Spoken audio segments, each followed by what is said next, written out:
عليكم ورحمة الله وبركاته نحمد ونصلي على رسول الله نعوذ بالله من الشيطان الرجيم بسم الله الرحمن الرحيم কাস সালাহ ও সিয়াম আনিল মাইত। আজকের বক্তব্য ছিল মৃত ব্যক্তির কাসা সালাত ও সিয়াম সম্পর্কে।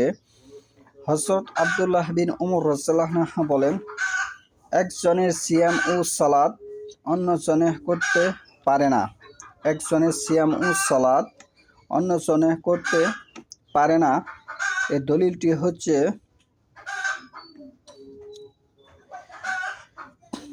বাইহাকি 4 নম্বর খণ্ড 254 সনদ সহিহ।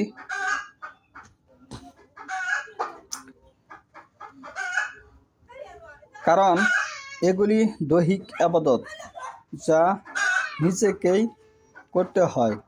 এগুলি জীবন দশায় যেমন অন্যের দ্বারা সম্ভব নয়, মৃত্যুর পরেও তেমনি সম্ভব নয়, এবং এগুলির সওয়াব অন্যকে দেওয়া যায় না কেবলমাত্র দোয়া সদকা ও হজ ব্যতীত।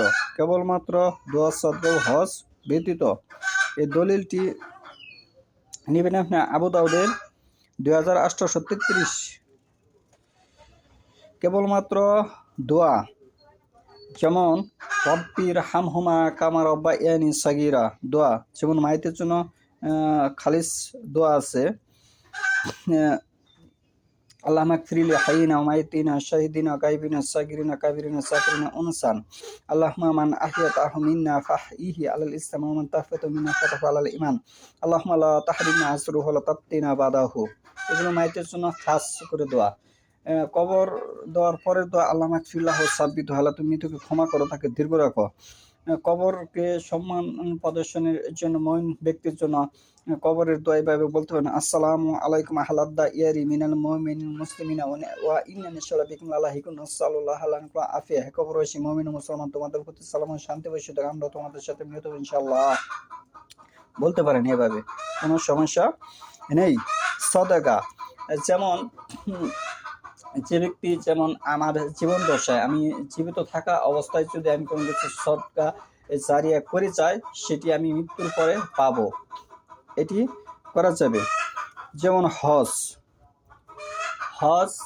আমার বদলি কেউ করতে পারবে। যদি আমি নিয়ত করি যে আমি হজে যাব, কিন্তু এর আগে আমি মারা গেছি, তখন এই হজটা একজনে করে দিতে পারবে।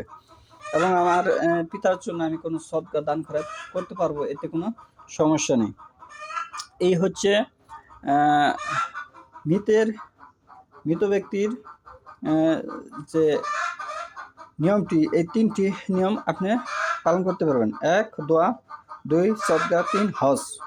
এবং মৃতের সিয়াম এবং সালাত এটি হাদিস দ্বারা সাব্যস্ত নয়, যেটি সমাজে বাস্তবায়ন আছে। এটি ওরিয়েন্টালিস্টদের শিক্ষা ব্যবস্থা বাস্তবায়ন আছে, বেদাতি শিক্ষা ব্যবস্থা বাস্তবায়ন আছে, শিরকি আকীদা বাস্তবায়ন আছে। এখান থেকে ফিরে এসে 3টি কাজের প্রতি মনোযোগ হতে হবে আমাদের। এটি হচ্ছে ইসলাম।